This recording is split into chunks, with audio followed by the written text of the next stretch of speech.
رب دو جہاں، اے رب دو جہاں، ہر شے میں تیرے جلوے، ہر شے میں تیرے جلوے، ہر چیز تیری پہچان، اے رب دو جہاں، اے رب دو جہاں، اے رب دو جہاں، ہر شے میں تیرے جلوے، ہر شے میں تیرے جلوے، ہر چیز تیری پہچان، اے رب دو۔ الحمدللہ رب العالمین والصلاة والسلام على سید المرسلین، اما بعد فاعوذ باللہ من الشیطان الرجیم، بسم اللہ الرحمن الرحیم۔ سبق شروع کرنے سے پہلے میں آپ سے گزارش کروں گا کہ آپ اس چینل کو سبسکرائب کر دیجیے۔ آج انشاءاللہ عز وجل ہم سبق نمبر 18 پڑھیں گے، حروف مقطعات۔ اور سبق شروع کرنے سے پہلے میں آپ سے گزارش کروں گا کہ آپ اس چینل کو سبسکرائب کر دیجیے اور بیل آئیکن پر کلک کر دیجیے تاکہ آنے والی ہر نئی ویڈیو کا نوٹیفیکیشن آپ کو مل سکے۔ تو شروع کرتے ہیں اپنے سبق کو۔ حروف مقطعات کسے کہتے ہیں؟ اکثر آپ نے قرآن پاک میں دیکھا ہوگا صاد، قاف ایسا لکھا ہوتا ہے، اور سورۃ یاسین شریف جو ہے اس کے شروع میں یاسین لکھا ہوا ہے۔ جو اس طرح کے حروف ہوتے ہیں ان کو ہم حروف مقطعات کہتے ہیں۔ حروف مقطعات جو ہیں وہ قرآن پاک کی بعض صورتوں کے شروع میں آتے ہیں۔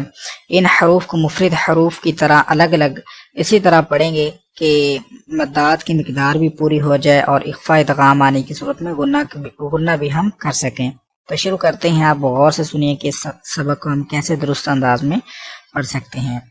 اعوذ باللہ من الشیطان الرجیم، بسم اللہ الرحمن الرحیم، صاد، قاف، نون، طه، یاسین، طاسین،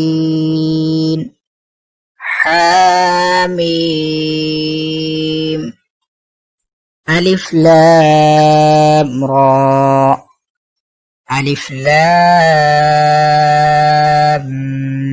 میم، الف لام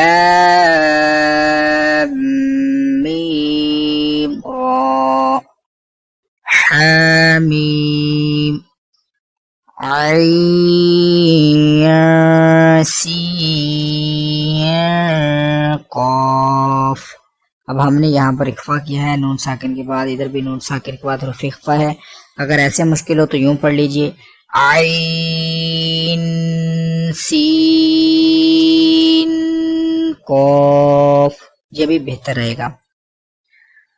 طاسین میم، الف لام میم صاد، الف لام میم اللہ۔ جب وقف کریں گے الف لام میم اللہ، کاف ہا یا عین صاد۔ اگر یہ اخفا کرنا مشکل لگ رہا ہو تو کاف ہا یا عین صاد، یوں بھی پڑھ سکتے ہیں۔ تو اسی کے ساتھ آج کا ہمارا سبق نمبر 18 مکمل ہوا۔ کل انشاءاللہ ہم سبق نمبر 19 کو پڑھنا سیکھیں گے۔